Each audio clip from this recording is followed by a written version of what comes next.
لیکن جب سائل نے بار بار پوچھا تو نبی رحمت علیہ السلام فرمانے لگے اگر میں کہہ دیتا ہاں تو پھر ہاں، پھر ہر سال حج کرنا فرض ہوتا تھا۔ تو اس سے پہلی بات تو ہمیں یہ معلوم ہوئی کہ ایک مسلمان پر اپنی لائف کے اندر، اپنی زندگی کے اندر فقط ایک مرتبہ حج کرنا فرض ہے۔ اب سوال آپ کا ترابی صاحب کہ حج کس کے اوپر فرض ہے، تو قرآن مجید فرقان حمید نے بڑی خوبصورت بات بیان فرمائی ہے۔ فرمایا کہ من استطاع الیہ سبیلا، جو بیت اللہ کی طرف جانے کی طاقت رکھتا ہے۔ اب طاقت کے اندر ترابی صاحب یہ ہے کہ ایک مسلمان وہ عاقل بھی ہو، بالغ بھی ہو،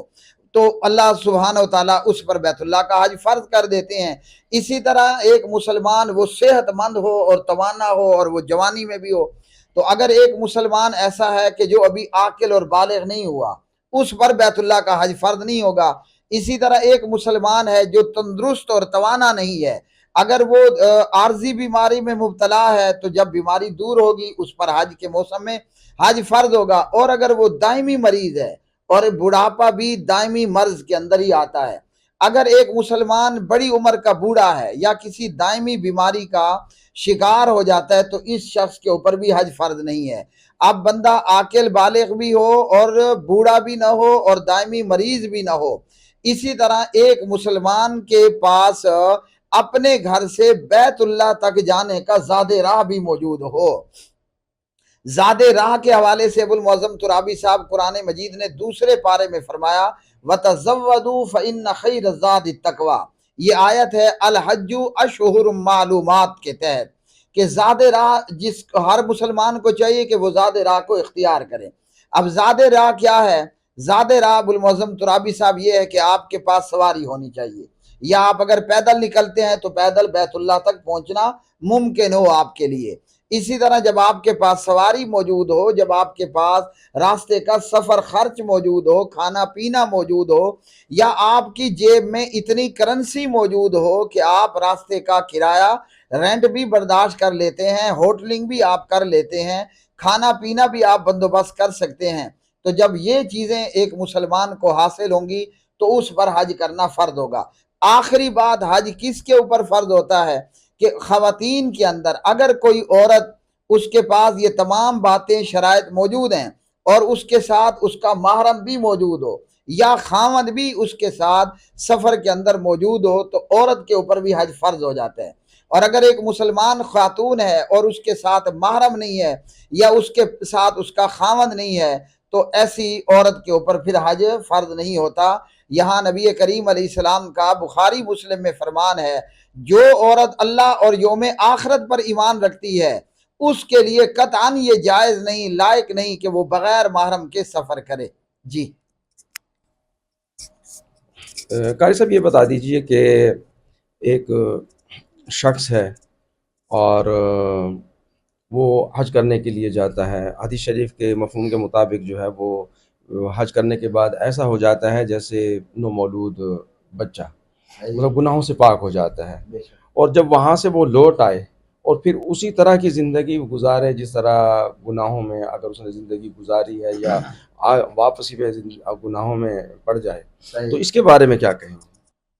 جی ابو المعظم ترابی صاحب، یہ بھی ایک بہت اہم سوال ہے۔ جہاں تک آپ نے کہا کہ جب ایک بندہ حج کر لیتا ہے یا عمرہ کر لیتا ہے تو حج اور عمرے کے حوالے سے ہمیں ہمارے پیارے نبی جناب محمد عربی صلی اللہ علیہ وسلم نے بہت خوبصورت بات بیان فرمائی، بلکہ وہ پنجگانہ نماز کے متعلق بھی نبی پاک علیہ السلام کا اسی سے قریب ملتا جلتا فرمان ہے۔ پیارے نبی علیہ السلام نے ایک تو سب سے پہلے ہمیں یہ کہا تابعوا بین الحج والعمرہ، یہ پیارے نبی علیہ السلام کا بہت خوبصورت فرمان مجھے یاد آیا تو میں نے کہا آپ سننے اور دیکھنے والوں کو میں پہنچا دوں۔ فرمایا پے در پہ حج اور عمرہ کرو، لگاتار ایک دوسرے کے پیچھے وقفہ وقفہ جو ہے وہ آپ حج اور عمرہ کرو۔ اس پر ہمیں ہمارے پیارے نبی علیہ السلام نے دو باتیں بتائی ہیں۔ ایک بات تو یہ ہے کہ آپ بار بار حج اور عمرہ کریں گے، اللہ تعالیٰ آپ کی روزی روٹی میں برکت پیدا کرے گا۔ حالانکہ حج کے اوپر لاکھوں روپے کا خرچہ ہے اور اسی طرح بیت اللہ کے عمرے کے اوپر بھی لاکھوں کا خرچہ ہے، لیکن نبی رحمت علیہ السلام فرماتے ہیں جب پے در پہ حج عمرہ کرو گے یا حج اور عمرہ کرو گے تو اللہ ذوالجلال تمہاری روزی روٹی میں برکت پیدا فرما دے گا۔ تو یہ ایک بہترین اللہ کی راہ میں انویسٹمنٹ کرنے کا ہمارے پاس ایک طریقہ آیا کہ ہم اللہ کی راہ میں چند لاکھ لگائیں، اللہ کئی لاکھ گنا ہمیں زیادہ عطا فرمائے گا۔ اسی طرح جو ہے وہ عمرے کے حوالے سے اور حج کے حوالے سے فرمایا کہ جس طرح جو ہے تیزاب کے ساتھ لوہے کا زنگ اتر جاتا ہے جب حاجی حج کرتا ہے، پیارے بھائیوں عمرہ کرنے والا عمرہ کرتا ہے، تو جس طرح تیزاب لوہے کا زنگ اتار دیتا ہے، حج عمرہ ہمارے گناہوں کو ہم سے دور کر دیتا ہے۔ حج کے حوالے سے پیارے نبی صلی اللہ علیہ وسلم نے فرمایا جب حاجی بندہ حج کرتا ہے اور کوئی واجب نہیں چھوڑتا، کوئی حج میں خرابی نہیں کرتا، گناہ کی بات نہیں کرتا، لڑتا جھگڑتا نہیں ہے اور تمام ارکان اور واجبات اور سنن کو پوری طرح مکمل کرتا ہے، تو پیارے نبی علیہ الصلوۃ والسلام نے بڑی خوبصورت بات کی، فرمایا جب یہ حاجی حج کر کے واپس لوٹتا ہے تو کیوم ولدتہ امہ، آج یہ اس طرح ہو جاتا ہے جس دن اسے اس کی ماں نے جنم دیا تھا۔ تو اللہ اکبر، یہ گناہ ہمارے دھل جاتے ہیں اور معاف ہو جاتے ہیں۔ ہاں، یہ بات ہمیں یاد رکھنا ضروری ہے کہ اس میں ہمارے صغیرہ گناہ معاف ہوتے ہیں۔ اللہ نہ کرے اگر کوئی بندہ کسی کا قتل کیے ہوئے ہے یا کسی کا مال غصب کیے ہوئے ہے یا کسی کو گالم گلوچ کیے ہوئے ہے یا اس طرح حقوق العباد کے اندر کوئی بہت بڑا لفڑا کر کے کیے ہوئے ہے، تو یہ معاف نہیں ہوں گے۔ یہ جو گناہ ہیں یہ توبہ کی شرائط کے ساتھ معاف ہوں گے۔ جب حاجی حج کر لے، حاجی عمرہ کر لے، تو بندے کے گناہ، بندہ مومن کے گناہ دھل جاتے ہیں، دور ہو جاتے ہیں۔ اب اسی کا تقاضا یہ ہے کہ جب ہم گناہوں سے پاک ہیں، ہم اپنے گھر میں آئیں، ملک میں آئیں، شہر میں آئیں، محلے میں آئیں، تو اپنا کردار اور اپنی سیرت ایسی بنا کر کے رکھیں، نہ تو میرے بھائیوں ہمارے ہاتھ سے کسی کو تکلیف ہو، نہ ہمارے منہ سے، ہماری زبان سے کسی کو تکلیف ہو۔ مطلب اللہ نے ہمیں گناہوں سے پاک کر دیا، اب حاجی کی کوشش ہونی چاہیے کہ میں اسی طرح گناہوں سے پاک زندگی گزارتا رہوں اور گزاروں۔ جی قاری صاحب، آخری سوال یہ ہے کہ حرام ذرائع سے کمائی ہوئی دولت جی بہت زیادہ جمع ہے، صحیح، اور وہ اس حوالے سے صاحب استطاعت بھی ہو گیا، ٹھیک، تو اس پہ حج فرض ہوگا یا وہ حج کرے تو کیا اس کا حج ادا ہوگا؟ اور اس کے ساتھ ہی اگر اس حلال کی کمائی ہے اور صاحب استطاعت بھی ہے اور اس پہ قرض بھی ہے یا اس نے کسی کا مال غصب کیا ہوا ہے، وہ تو آپ نے بات کر بھی دی ہے، تو کیا اس کا حج ہو جائے گا؟ جی ابو المعظم ترابی صاحب، یہاں دو بنیادی سوال ہیں۔ پہلا سوال تو یہ ہے کہ بندہ مقروض ہے اور وہ چاہتا ہے میں حج کر لوں، عمرہ کر لوں۔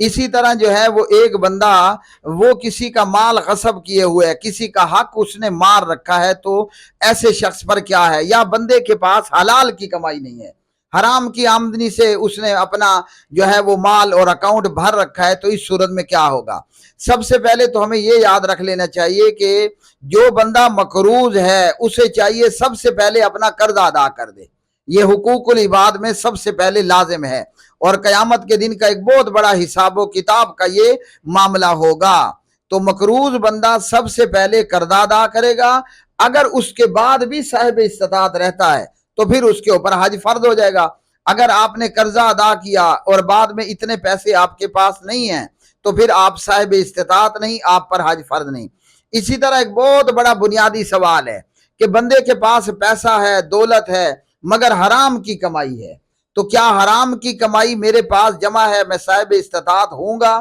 جواب ہے کہ نہیں ہوگا۔ اسی طرح بندے کے پاس حرام کا پیسہ ہے اور اسی حرام کے پیسے کو لے کر نعوذ باللہ بندہ بیت اللہ کا عمرہ کرنے جاتا ہے، حج کرنے جاتا ہے، تو نہ اس کا حج قبول ہوگا نہ اس کا عمرہ قبول ہوگا۔ ہمیں ہمارے پیارے نبی جناب محمد عربی خاتم النبیین صلی اللہ علیہ وسلم نے یہ بتایا کہ اللہ ذوالجلال پاک ہے، یہ بخاری مسلم میں سے ہے، فرمایا کہ اللہ ذوالجلال جو ہے وہ طیب ہے، وہ پاک ہے، اور اللہ نہیں قبول کرتا مگر پاک کو۔ تو کیا معلوم ہوا کہ جب ہم اپنا پیسہ اللہ کی راہ میں لگا رہے ہیں اور حج کے اوپر لگا رہے ہیں اور اتنی عظیم عبادت کے اوپر لگا رہے ہیں، اگر ہمارے ذرائع آمدنی حرام ہیں، اللہ ذوالجلال نے اس بندے کا حج قبول نہیں کرنا، اور جب اس کے پاس حلال کی کمائی ہوگی تو اس کے اوپر حج کو دوبارہ ادا کرنا فرض ہوگا۔ صحیح مسلم کے اندر ایک حدیث ہے، پیارے نبی صلی اللہ علیہ وسلم نے فرمایا ایک بندہ دور کا لمبا سفر کر کے آتا ہے اور بیت اللہ کا غلاف پکڑ پکڑ کر کہتا ہے یا رب یا رب. آپ صلی اللہ علیہ وسلم نے فرمایا اللہ ذوالجلال اس کی دعا کیسے قبول کر لے؟ کھانا حرام کا، پینا حرام کا، پہننا حرام کا. تو اس حدیث میں ہمیں ہمارے پیارے نبی علیہ السلام نے فرمایا کہ ہم اپنی روزی روٹی کا خیال کریں، ہماری آمدنی ذرائع حلال سے ہوگی تب اللہ کے ہاں ہماری عبادات قبولیت کا درجہ پائیں گی. قاری صاحب بہت بہت شکریہ. اسی کے ساتھ ناظرین ابو المعظم ترابی کو اجازت دیجیے. اللہ حافظ.